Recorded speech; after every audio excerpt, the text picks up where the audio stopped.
The highway stretched out before Lou Fleming, like a gray scar cutting through the landscape of her life. She wasn't driving toward anything. She was simply moving away. Her hands gripped the steering wheel with a force that turned her knuckles the color of old bone. Her knuckles white and bloodless, mirroring the draining of color from her entire world. The familiar scenery of Hudson, the rolling foothills, the stands of aspen turning gold in the autumn light. The distant silhouette of the Rockies blurred past the window in a meaningless streak of green and brown. Usually this drive was a source of comfort. It was the route to the Dude Ranch, the route to town, the artery that connected the beating heart of Heartland to the rest of the world. But now, it felt like an alien planet. Every fence post she passed, every gravel driveway leading to a neighbor's property, felt like a judgment. She was the woman who had tried to sabotage her own sister. That was the narrative now. That was the truth that had been stamped, signed, and sealed by a digital timestamp and a manipulated video file. Lou didn't cry. She had cried earlier, in the privacy of her own panic when the accusation first landed.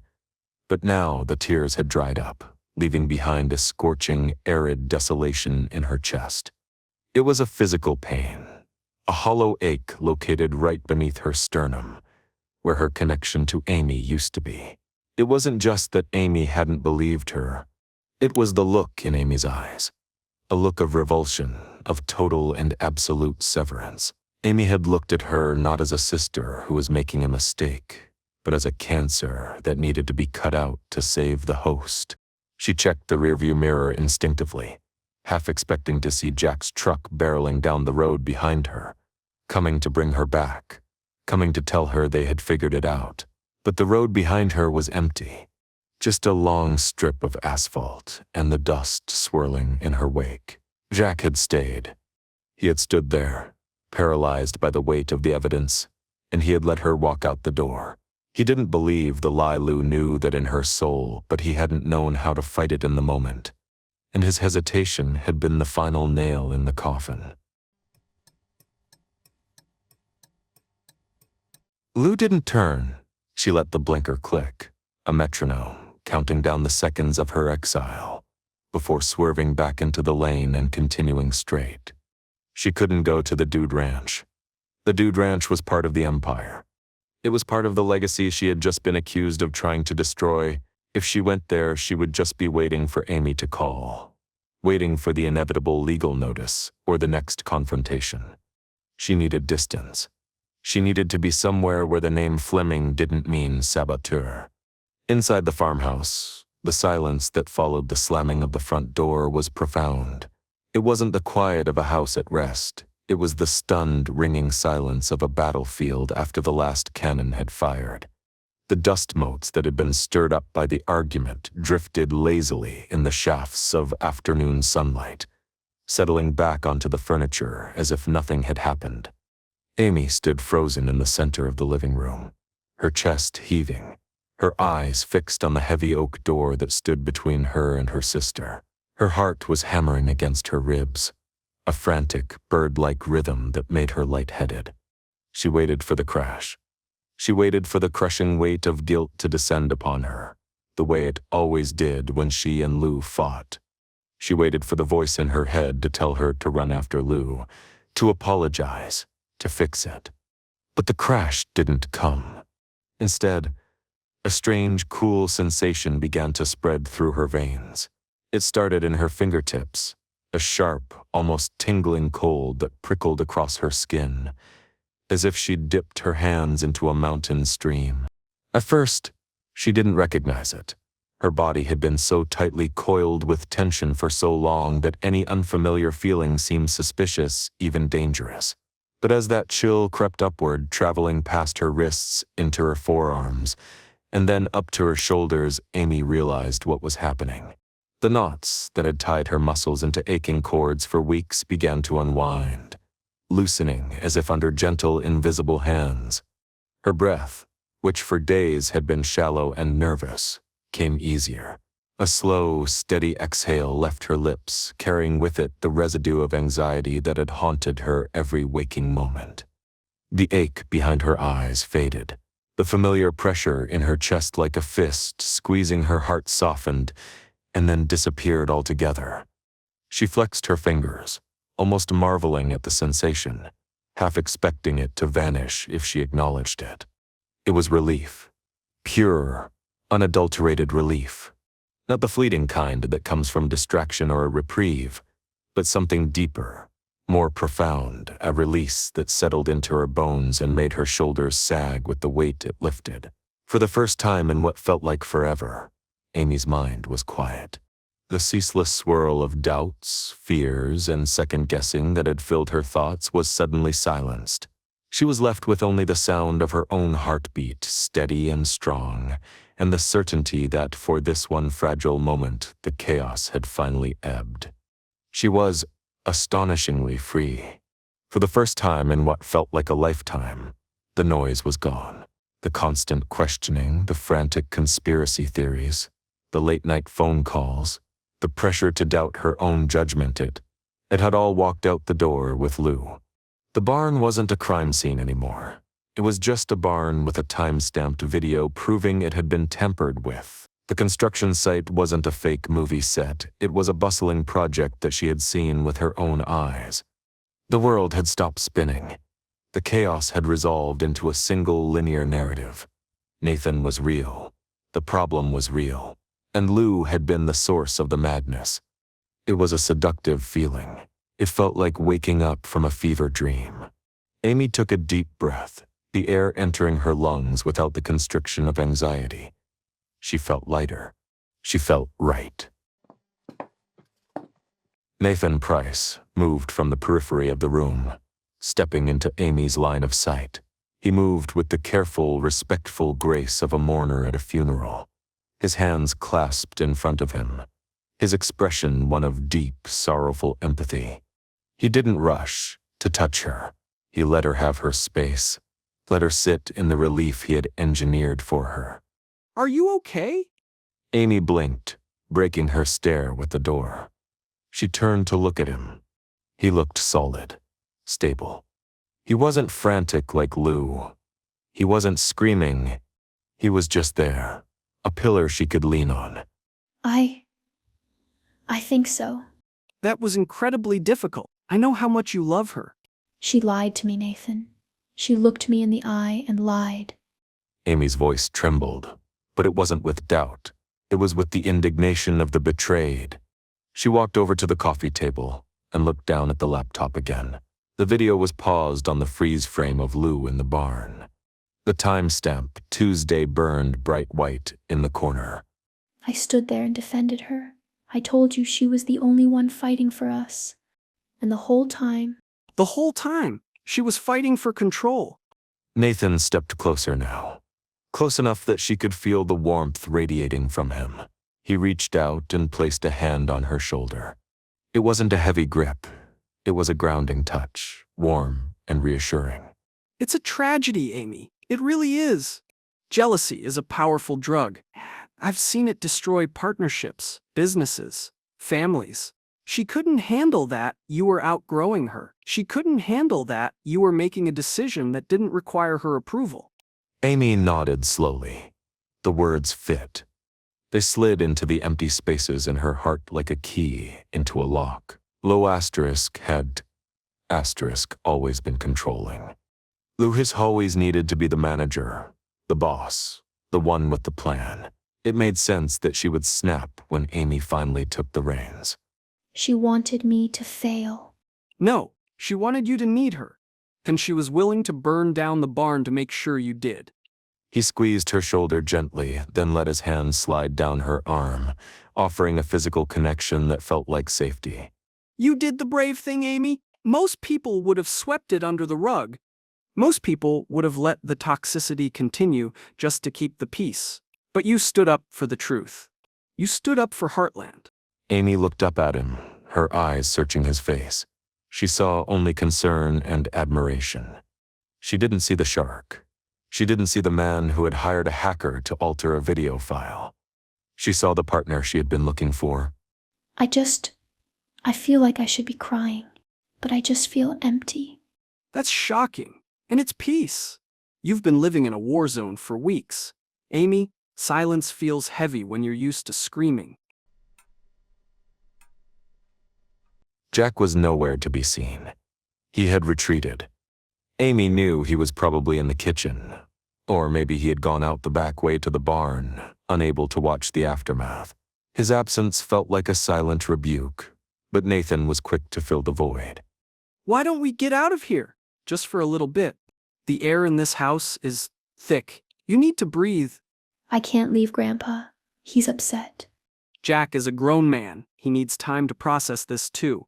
He's been blinded by his loyalty to Lou for a long time. Seeing the truth, that's gonna take him a minute. But you've seen it. You've accepted it. You shouldn't have to sit here and marinate in the misery she left behind. Amy looked at the door again. The idea of staying in the living room, staring at the spot where she had evicted her sister, was suffocating. The relief was starting to fade, replaced by the creeping edges of reality. She needed to keep moving. She needed to keep the narrative alive.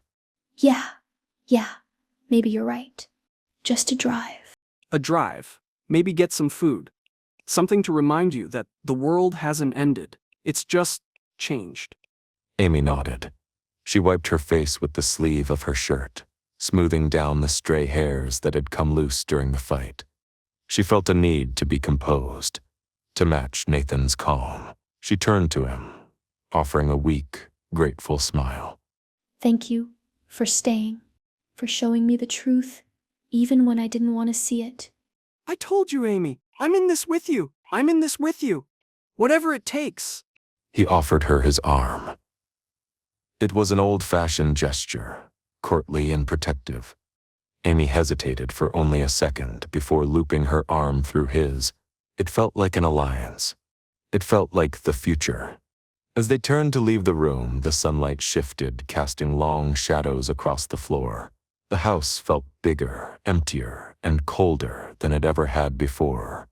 But Amy walked toward the door, convincing herself with every step that the chill she felt was just the draft, and not the ghost of the sister she had just exiled.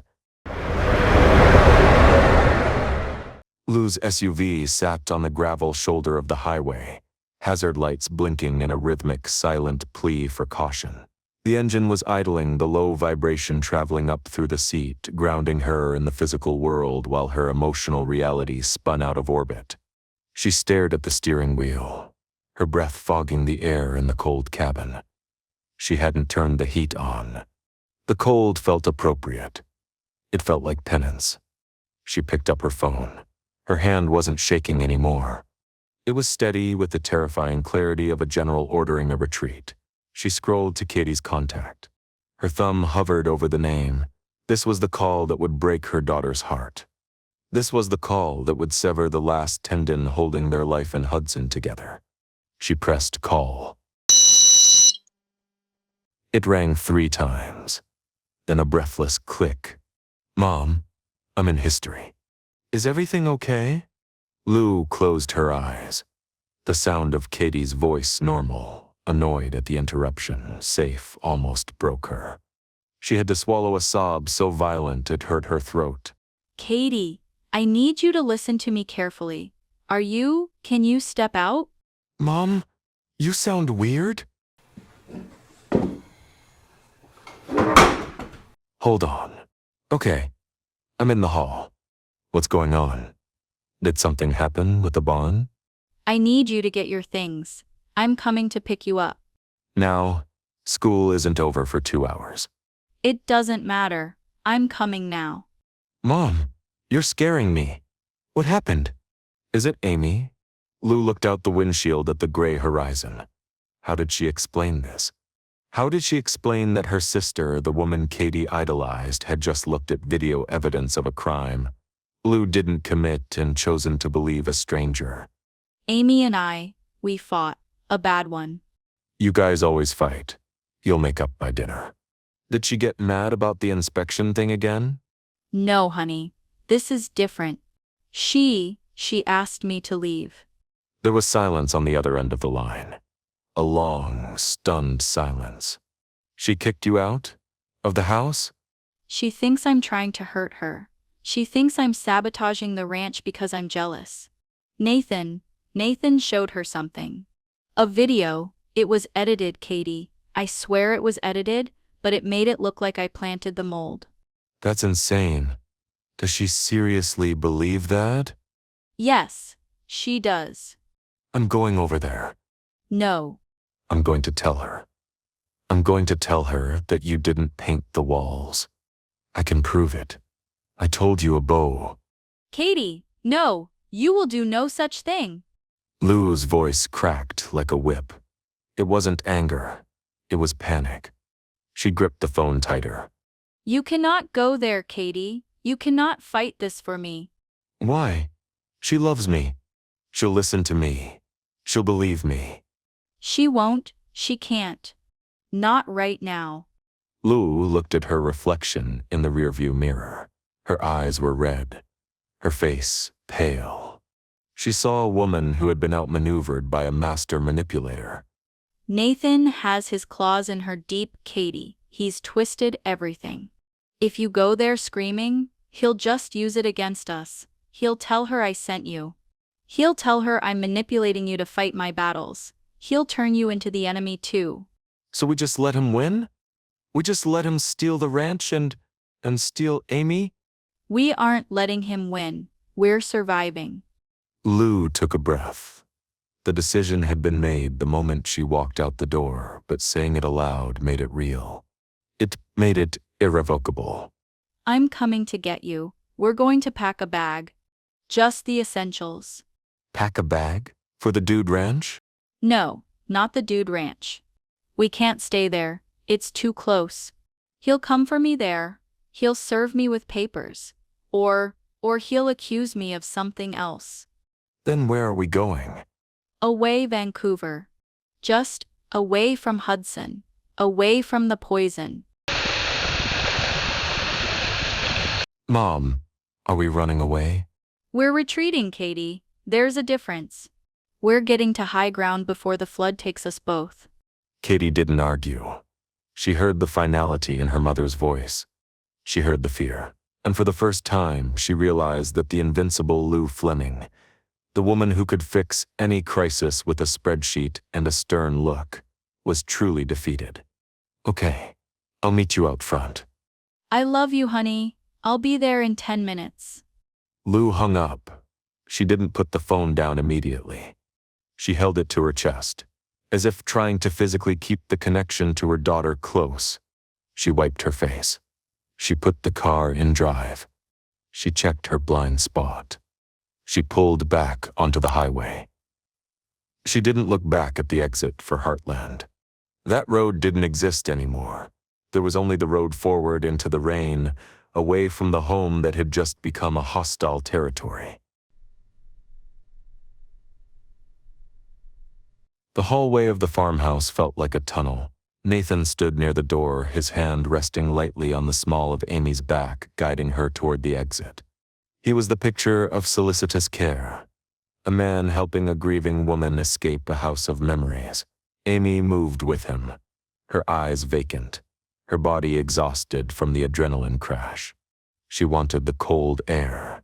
She wanted the noise of the engine to drown out the echo of the slamming door. They reached the foyer. Nathan reached for his coat. Where do you think you're going? The voice stopped them cold. It came from the kitchen archway. Jack Bartlett stood there. He wasn't the defeated old man who had stared at the floor 10 minutes ago. He was the patriarch who had built this ranch with his bare hands, and he was blocking their path. His face was pale, a sickly gray sheen of sweat on his forehead, but his eyes were blazing with a blue fire that terrified Amy.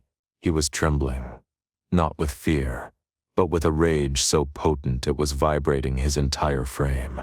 Grandpa, we're just going for a drive. A drive? You drive her away from her sister, and now you want to drive her away from her home? Jack, let's be reasonable. Amy has just been through a traumatic event.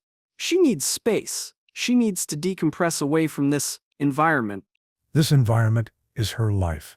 This environment is her blood. Jack took a step forward.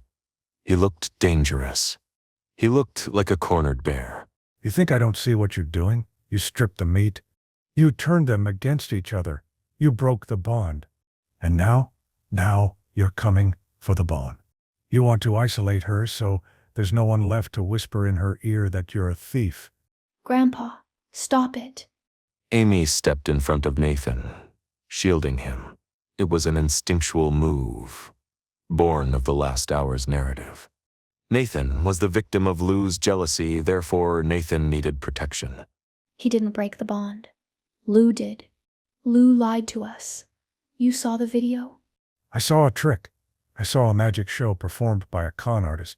And I saw my granddaughter, the one I raised to know better, applauding the performance. It wasn't a trick. It was evidence. Why can't you accept that Lou isn't perfect? Why do you always take her side? I take the side of this family, and right now, he is the one holding the match.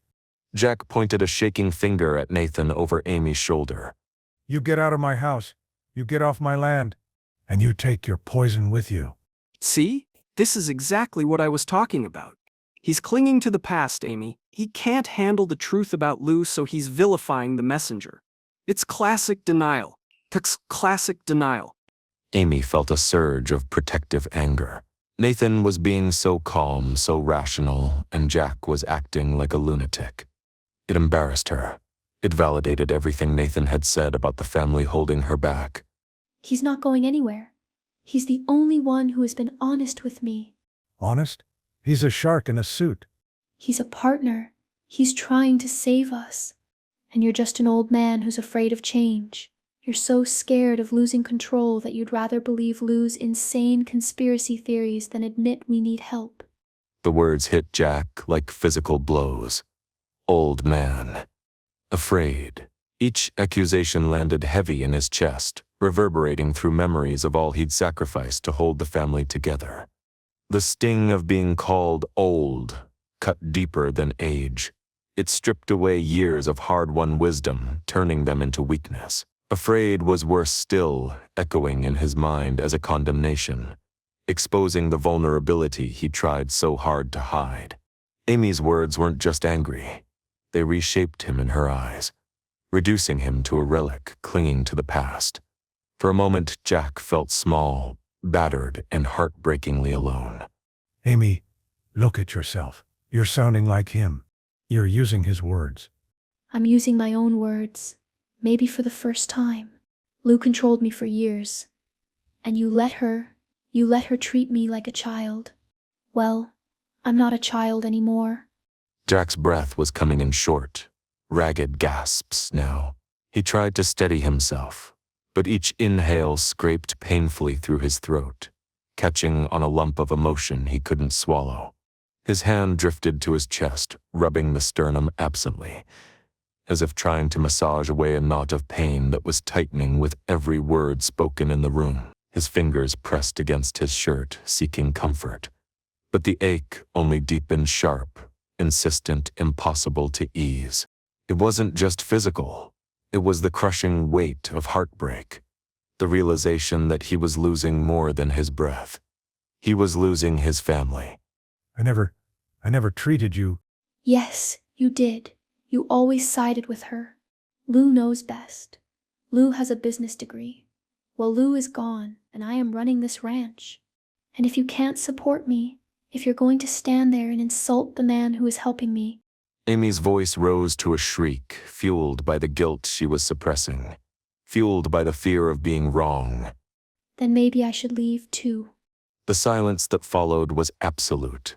Jack stared at her, as if the distance between them had suddenly become a chasm he couldn't cross.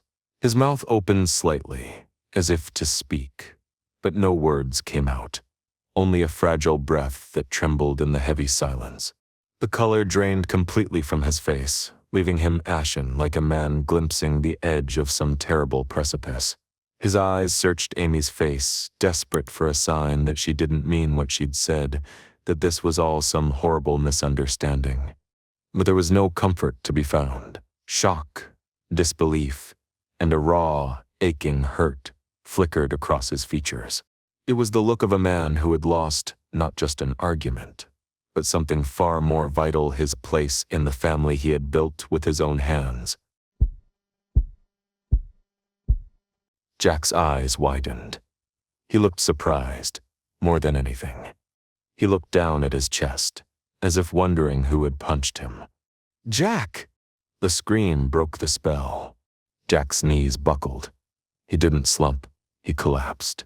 He hit the hardwood floor with the heavy, sickening sound of dead weight. Amy stopped. Her mouth was still open, shaped around the next angry word, but the sound died in her throat. She looked down. Jack was lying on his side, curled slightly. One hand was clawing at his shirt collar. His eyes were open, staring blankly at the leg of the hallway table. He was gasping for air, short, desperate sips that rattled in his throat. Grandpa. The anger evaporated instantly. The narrative of Amy, the strong CEO, was shattered. She was just a girl watching her world end. Nathan took a step back. He looked down at Jack with a flicker of genuine alarm, not for the man, but for the complication. A dead grandfather was messy. A dead grandfather made him the villain again. Call 911. Amy didn't move. She couldn't move. She was frozen, staring at the man she had just yelled at, the man she had just told to leave. "Jack! Jack! Look at me!" Lisa grabbed Jack's face. She was sobbing, terrified. "Amy, call the ambulance." Now. Amy snapped out of it. She scrambled for her phone, her fingers fumbling, slippery with sweat. She looked at Nathan. He wasn't helping. He was standing by the door, watching, calculating. And Jack's eyes found Amy's. There was no anger in them anymore, only fear, and a terrible silent plea.